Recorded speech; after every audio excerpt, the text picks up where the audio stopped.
Halo anak-anak semuanya, selamat pagi, selamat beraktivitas, Tuhan Yesus memberkati. Nah, anak-anak, hari ini berjumpa lagi bersama Ibu Guru di pembelajaran tematik, tema 3, subtema 1, pembelajaran pertama. Nah, anak-anak, kemarin kita sudah menyelesaikan tema 2 ya. Nah, pada hari ini kita akan masuk kepada tema 3, yaitu subtema 1, pembelajaran pertama.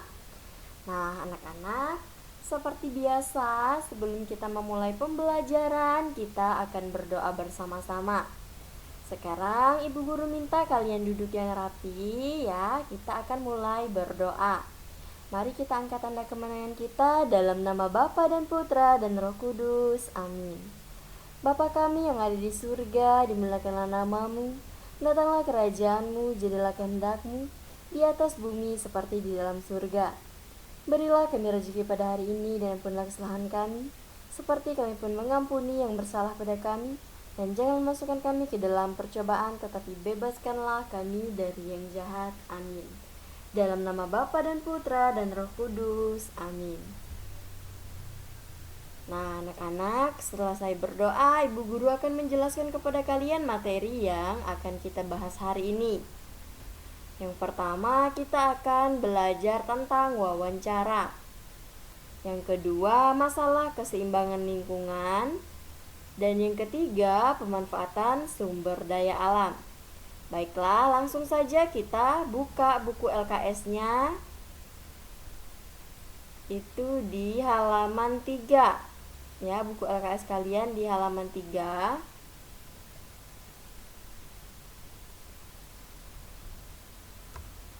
Perhatikan baik-baik. Nah, di situ sudah ada teks tentang wawancara. Wawancara merupakan percakapan antara dua orang lebih atau lebih yang berlangsung antara narasumber dan pewawancara. Nah, yang dimaksud dengan narasumber adalah orang yang menjawab pertanyaan atau memberikan informasi yang kita butuhkan. Sedangkan pewawancara adalah orang yang memberikan atau mengajukan pertanyaan dalam wawancara tersebut.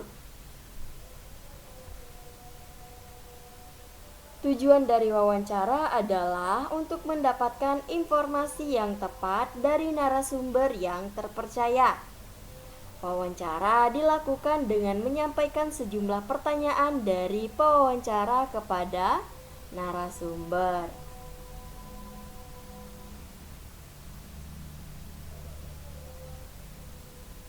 Kemudian di sini ada langkah-langkah melakukan wawancara di halaman 3 dan 4. Yang pertama, membuat jadwal atau janji dengan narasumber seperti kapan, di mana dan wawancara akan dilakukan. Menyiapkan topik atau bahan wawancara, menyiapkan pertanyaan-pertanyaan yang akan ditanyakan kepada narasumber. Menyiapkan alat pencatat atau perekam dan memastikan semuanya berfungsi dengan baik. Gunakan pakaian yang sopan dan rapi. Lakukan wawancara sesuai dengan susunan daftar pertanyaan yang direncanakan.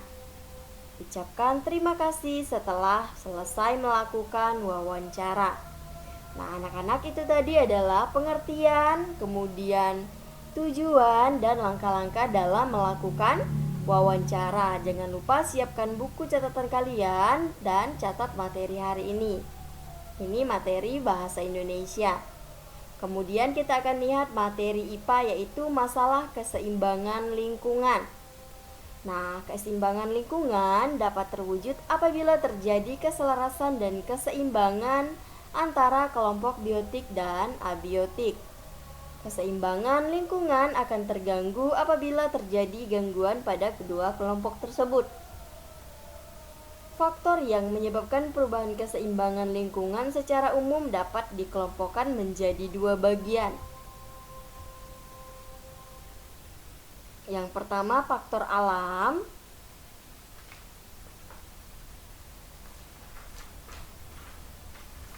Nah, faktor alam ini atau faktor alami ini menyebabkan perubahan keseimbangan lingkungan adalah peristiwa alam. Kemudian ada faktor manusia. Nah, dari faktor alam ini contohnya itu seperti bencana alam. Nah, bencana alam dapat mengakibatkan terputusnya rantai makanan. Bencana alam yang dapat mengganggu keseimbangan lingkungan diantaranya letusan gunung berapi, banjir, tanah longsor, kebakaran hutan, badai, dan tsunami. Kemudian faktor dari manusia itu ada 6 bagian. Yang pertama, penebangan pohon-pohon di hutan secara liar, kemudian pembakaran hutan, perburuan hewan hutan secara sembarangan, kegiatan pertanian intensif yang menginginkan hasil panen dalam jumlah yang besar, penggunaan insektisida buatan, dan membuang sampah serta limbah secara sembarangan. Nah, jadi ini adalah beberapa faktor yang mempengaruhi keseimbangan lingkungan. Ada faktor alam dan ada faktor manusia. Nah, nanti anak-anak bisa catat ya, di buku LKS kalian juga ada penjelasan tentang masalah keseimbangan. Nah, sekarang masuk ke pelajaran IPS, yaitu tentang pemanfaatan sumber daya alam. Sumber daya alam telah tersedia di alam untuk dimanfaatkan oleh makhluk hidup, khususnya manusia, untuk memenuhi kebutuhan hidupnya. Kegiatan pemenuhan kebutuhan hidup manusia disebut kebutuhan ekonomi. Pemanfaatan sumber daya alam meliputi pantai, dataran tinggi, dan dataran rendah.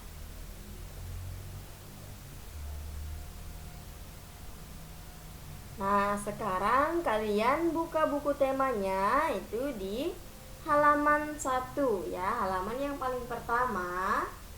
Nah, di sini kita masuk ke tema 1. Nah, perhatikan di sini kita akan membahas tentang hewan dan tumbuhan di lingkungan rumahku. Nah, Ibu Guru akan membacakan ceritanya, kalian dengarkan baik-baik ya.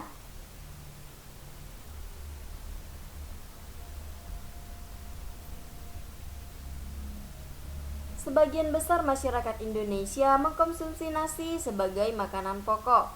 Apakah kamu tahu bahwa nasi berasal dari beras dan beras berasal dari padi?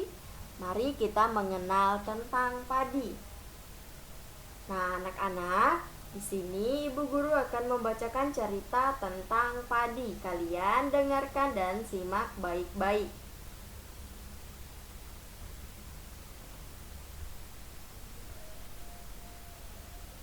Tahukah kalian makanan yang paling banyak dikonsumsi masyarakat Indonesia? Bacalah teks berikut dalam hati dan pahami isinya dengan baik.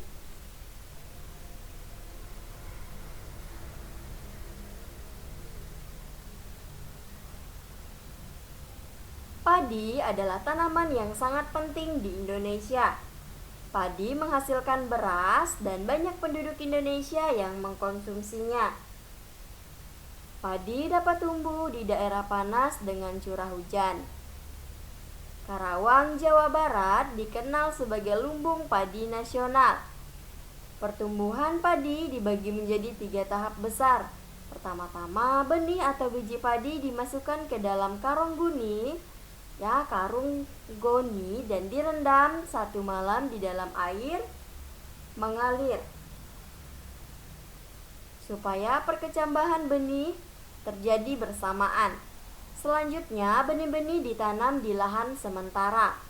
Bibit yang telah siap dipindah tanamkan ke sawah. Biji atau benih tadi akan tumbuh berkecambah ke permukaan. Akar dan tunas menonjol keluar, lalu batangnya memanjang. Petani juga mengairi, memberi pestisida dan pupuk tanaman ini.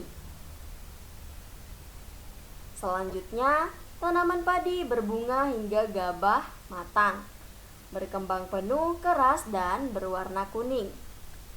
Gabah adalah bulir padi yang terbungkus dalam sekam atau kulit padi. Gabah ini nantinya yang akan dijadikan benih lagi.